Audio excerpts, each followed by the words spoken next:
Hello everyone, welcome back to my channel. तो students, आज मैं आप लोगों के साथ जो 7th क्लास के बायोलॉजी और एनवायरनमेंट सेक्शन से हैं उसके जो आपके लास्ट 4 चैप्टर बचते हैं वो लेकर आई हूँ। तो सबसे पहला उसमें है रिप्रोडक्शन इन प्लांट। रिप्रोडक्शन क्या होता है? The production of new individual from their parent is known as reproduction. Plant can give rise to new individual without seed, यानी कि जब सिंगल पेरेंट रिप्रोडक्शन में हेल्पफुल होता है तो उसको बोलते हैं एसेक्सुअल रिप्रोडक्शन, जब सिंगल पेरेंट होता है। और ये होती है वेजिटेटिवली प्रोपिगेशन हो सकती है, बडिंग हो सकती है, फ्रेगमेंटेशन हो सकती है और स्पोर फॉर्मेशन के थ्रू हो सकती है। जब 2 पेरेंट्स इन्वॉल्व होते हैं तो होती है सेक्सुअल रिप्रोडक्शन। वेजिटेटिवली होती है, न्यू प्लांट्स प्रोड्यूस होते हैं फ्रॉम स्टेम, रूट्स और लीव्स एंड बड्स से। स्टेम होता है इन रोज़ में देखा ही होगा आपने कि कलम लगाते हैं, और पोटैटो में थ्रू बड्स, एंड जो ब्रायोफिलम होता है उसमें लीफ के थ्रू। बडिंग क्या होता है? एक टाइनी ऑर्गेनिज्म लाइक ईस्ट होता है जो ग्रो करता है थ्रू बडिंग। फ्रेगमेंटेशन में क्या होता है कि छोटे छोटे स्मॉल पार्ट्स में ब्रेक डाउन हो जाता है। ये होता है एल्गी और स्पायरोगायरा में। जो प्लांट स्पोर की हेल्प से ग्रो होते हैं वो है fungi like Rhizopus and Mucor. और स्पोर जो होते हैं उनकी हार्ड कवरिंग होती है जो उनको प्रोटेक्ट करती है फ्रॉम अनफेवरेबल कंडीशन से। सेक्सुअल रिप्रोडक्शन में क्या होता है? 2 गैमेट्स होते हैं, मेल और फीमेल। फ्लावर में क्या होता है? मेल गैमेट होता है जिसको स्टेमन बोलते हैं, जिसके 2 पार्ट्स होते हैं, एंथर और फिलामेंट। एंड फीमेल गैमेट होता है जिसको पिस्टल बोलते हैं, इसके 3 पार्ट्स होते हैं, stigma, style and ovary. Pollen जो है वो प्रेजेंट होते हैं एंथर में, जो हेल्पफुल होते हैं न्यू इंडिविजुअल के फॉर्मेशन में। ऐसे फ्लावर जिनमें या तो सिर्फ पिस्टल होता है या फिर स्टेमन होता है उनको बोलते हैं यूनिसेक्सुअल फ्लावर, जैसे कॉर्न, पपाया, कुकुम्बर। और ऐसे फ्लावर जिनमें दोनों प्रेजेंट होते हैं उनको बोलते हैं बाइसेक्सुअल फ्लावर, जैसे मस्टर्ड, रोज और पिटोनिया। फ्यूजन ऑफ मेल और फीमेल जब फ्यूज़ करते हैं तो ये जाइगोट बनाते हैं, इस प्रोसेस को बोलते हैं फर्टिलाइजेशन। और जो जाइगोट होता है वो डेवलप होता है एम्ब्रियो में। फर्टिलाइजेशन के बाद क्या होता है? जो ओवरी होती है वो ग्रो करती है फ्रूट में, एंड जो ओव्यूल्स होते हैं वो ग्रो करते हैं सीड में। Transfer of pollen grain from anther to the stigma of a flower is called pollination. Anther से स्टिग्मा में पोलन ग्रेन का ट्रांसफर, उसको बोलते हैं पॉलिनेशन। ये हो सकता है सेल्फ पॉलिनेशन या क्रॉस पॉलिनेशन। सेल्फ पॉलिनेशन में क्या होता है कि सेम फ्लावर, एक ही फ्लावर में ट्रांसफ़र होता है, और क्रॉस पॉलिनेशन में डिफरेंट फ्लावर्स में पोलन ग्रेन ट्रांसफ़र करते हैं। जो सीड होते हैं वो डिस्पर्स हो सकते हैं through wind, water and animals. जो वाटर के थ्रू डिस्पर्स करते हैं वो करते हैं कोकोनट में। और ये फ्रूट्स होते हैं, इनमें फ्लोटिंग एबिलिटीज़ होती है, और ये spongy and fibre outer part को बनाते हैं। जो एनिमल्स के थ्रू सीड डिस्पर्सल होता है वो होता है ज़ैंथियम एंड यूरेना में। इनकी हुक लाइक सीड होते हैं, स्पाइनी सीड होते हैं। और विंड के थ्रू जो होता है वो होता है कैस्टर और बैल्सन में। जो फ्रूट होता है वो सडन जर्क के साथ ब्रस्ट करता है। सीड डिस्पर्सल हेल्पफुल होता है ओवर क्राउडिंग प्रिवेंशन में, ओवर क्राउडिंग को प्रिवेंट करता है। और जो सनलाइट के लिए और वाटर और मिनरल्स के लिए कंपटीशन होता है उसको अवॉइड करता है, और न्यू हैबिटेट्स को इन्वेड करता है। द नेक्स्ट चैप्टर है वाटर, अ precious resource. Water day celebrate किया जाता है 22 मार्च को। और अर्थ पे प्रेजेंट हुए वाटर कितना है? 71%। वाटर 3 फॉर्म्स में प्रेजेंट होता है, सॉलिड, लिक्विड और गैस। वाटर साइकिल होता है, वाटर प्रेजेंट होता है लिक्विड फॉर्म में, देन वेपर फॉर्म में वो इवेपोरेट होता है, देन सॉलिड फॉर्म में कंडेंस होता है, एंड प्रेसिपिटेशन के थ्रू फिर से वाटर फॉर्म में आ जाता है। तो ये आपका वाटर साइकिल हुआ। जो ग्राउंड वाटर के नीचे वाटर मिलता है उसको बोलते हैं, मतलब जो ग्राउंड लेवल के नीचे वाटर मिलता है उसको बोलते हैं ग्राउंड वाटर। और process of sipping of water into the ground called infiltration. Ground water store in between large hard rock below the water table, उसको बोलते हैं एक्वीफर।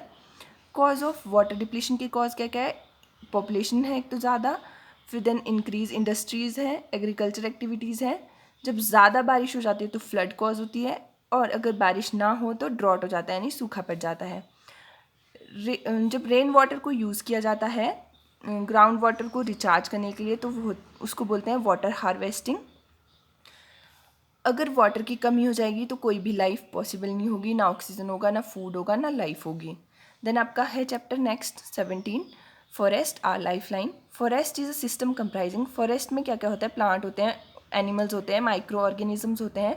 फॉरेस्ट में ट्री, श्रब, हर्ब, ग्रासेस होते हैं। ट्रीज जो है वो कवर होते हैं क्रीपर्स और क्लाइंबर से।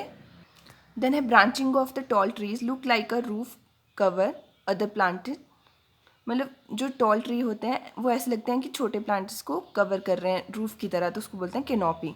फूड चेन हेल्प करती है इकोसिस्टम में बैलेंस मेंटेन करने के लिए।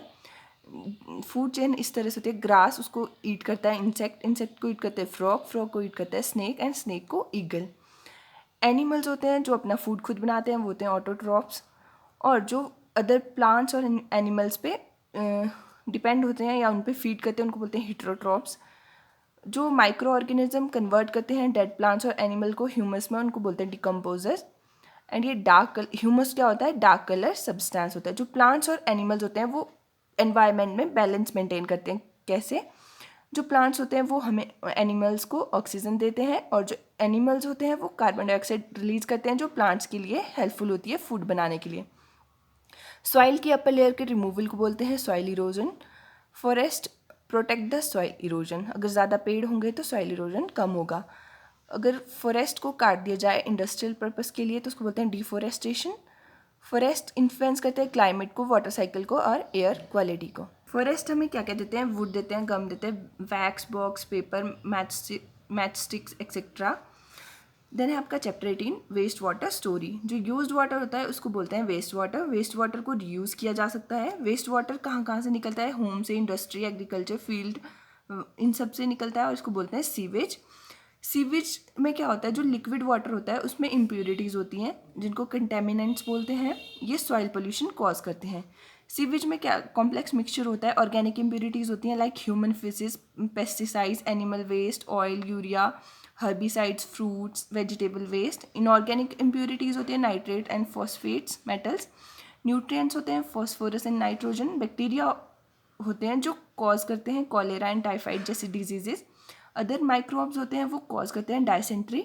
वेस्ट वाटर ट्रीटमेंट किस तरह से की जाती है, सबसे पहले जो है उसको एक बार स्क्रीन से पास किया जाता है जहाँ पे प्लास्टिक नैपकिन्स वगैरह रिमूव कर दिए जाते हैं। Then grease grit and sand removing tank में, जहाँ पे बड़े बड़े जो पेबल्स होते हैं वो सेटल डाउन हो जाते हैं। देन उसको अलाउ किया जाता है लार्ज टैंक से, वहाँ पे जो सॉलिड फीसिस होते हैं वो सेटल डाउन हो जाता है, उसको बोलते हैं स्लज।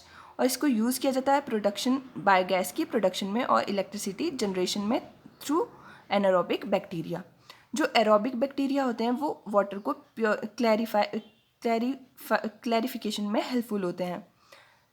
जो वाटरबॉर्न डिजीजेज होती हैं वो कौन कौन सी होती है, cholera, typhoid, polio, hepatitis, dysentery, meningitis etcetera. जो पुअर सैनिटेशन कॉज करती है बहुत सारी प्रॉब्लम, तो ये बहुत नेसेसरी है कि सैनिटेशन अच्छे से हो, प्रॉपर हो।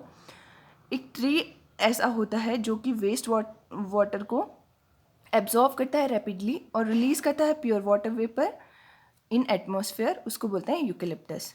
तो ये आपका बायोलॉजी और एनवायरनमेंट सेक्शन 7th क्लास का यहाँ पे ख़त्म हुआ। नेक्स्ट मैं आपको लेके आऊँगी केमिस्ट्री और फिजिक्स सेक्शन।